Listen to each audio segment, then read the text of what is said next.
So come on, more about question by express 0.75 as a fraction. Mo fẹ́ kọ́ mọ̀ pé anything fraction is 1/2, 3/4, 5/6. That is what we call fraction. Ẹ gbọ́dọ̀ kọ́kọ́ mọ̀ yẹn. Fraction is ó gbọ́mọpọ̀.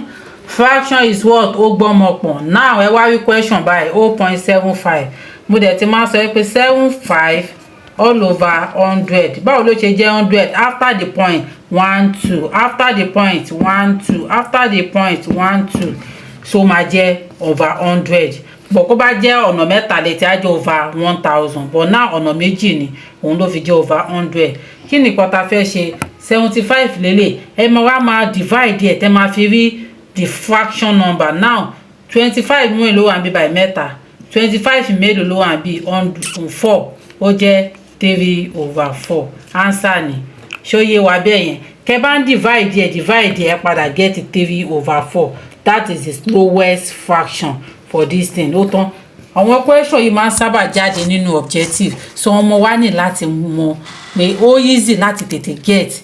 Ẹ kò sáré find ní ìsà gbogbo alátàn 75 lélẹ̀, 5 máa lọ́nu ilé, 5 máa lọ́nu ilé, 20 ò lè lọ́nu ẹ̀, 20 máa lọ́nu ilé, òun mo fi lo 25. 25 mélòó ló máa lọ́nu 75? Mẹ́ta. 25 mélòó ló máa lọ nínú 100? Mẹ́rin. Òun la fi get answer ló bá tán. So ẹ jẹ́ n tún ṣe mí fún wa. Ẹ subscribe sí channel wa kẹ́ bá wa ká lọ. Kẹ́ wà náà dáhùn tá tún fẹ́ ṣe.